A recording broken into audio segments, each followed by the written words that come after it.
Hello, fellow crafters. This is Yana Smakula for SimonsSTM.com. Welcome back for another Yippee For Yana video. In this episode, I have a Floral I Like You card featuring products from Simon's Hey Bestie release. It's an easy card to make and hopefully one you'll be inspired to reproduce in your craft room. I started to work on my card by stamping Like You from the Like You stamp set by Kathy Zielski in Simon's Intense Black ink onto a paper of white cardstock, and this is Nina Solar White 80 pound cut to 4 1/4 by 5.5 inches. I'm using my mini Misty stamping tool to do my stamping just because it really makes it that much easier to get perfect impressions. I won't actually need this Like You stamped on the card. The final card will have a heat embossed and die cut Like You foam mounted over the original image, but I have stamped it for placement purposes. It will help me figure out better placement for the flowers I want to stamp next. The flowers, and I have two, a larger and a smaller flower, come from another stamp set from Simon. This set is called Love, and the flowers are simply gorgeous. I love the illustrated style of these images, how the petals are curled up, and how the flowers just look so natural. I've placed two images, both overlapping the sentiment, and I've positioned them so there is a little bit of space in between the images to stamp the leaves. I double stamp them for best impression. I've also stamped one more flower, another large one, on the other side of the sentiment to balance things out. With the flowers stamped, I just need to add several leaves, and for this I'm going to use my clear block and just stamp the leaf clusters here and there, completing my arrangement. As you can see, the stamping is very simple and actually doesn't look like much at the moment. Next, I've already selected several colors of Copic markers to color these images. I've picked G99, G94, and YG03 markers. These are my go-to colors for coloring leaves lately. And you can see I'm doing simple coloring here, not worrying about too much blending, shading, or anything like that. As for the flowers, I decided to go red.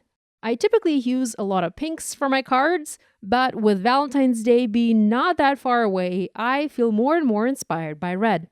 The colors I picked are R39, my darkest red, R27, medium red, R24, light red, and also R22, the lightest red for the highlights of the petals.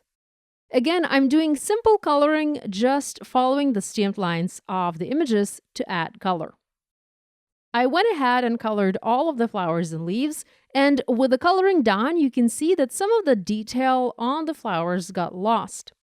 I'm going to restore the detail using a white pen.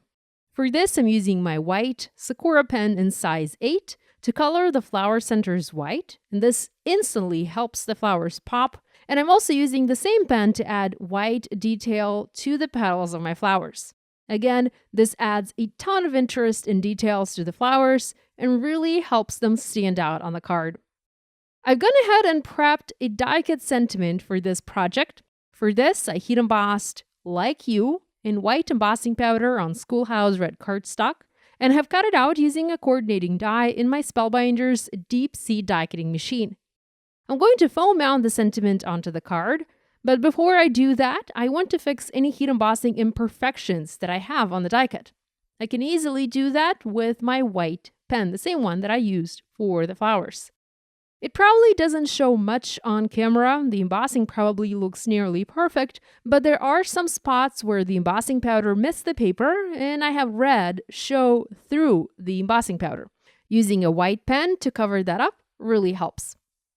Next, I've picked an additional sentiment from the Love stamp set, one that reads, More Than You Know, and I'm stamping it in the same intense black ink right next to the main sentiment under the large flower on the right-hand side.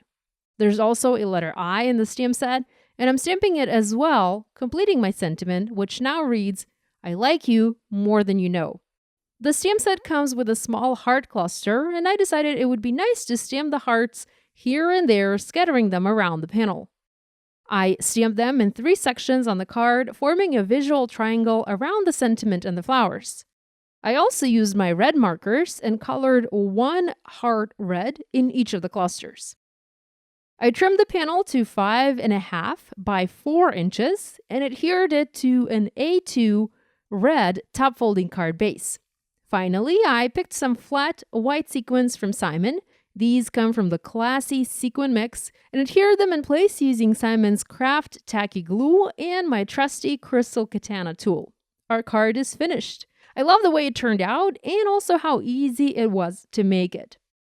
I hope you'll give this idea a try using these or other stamps and dies from your stash. If you do, remember to share online and tag us on social media. We always love seeing what you guys are making. On the screen, there is a link to a playlist with all of my videos featuring Simon Says stamps. Subscribe now not to miss any new card making videos. Thanks for watching. Love you guys. I'll see you next week.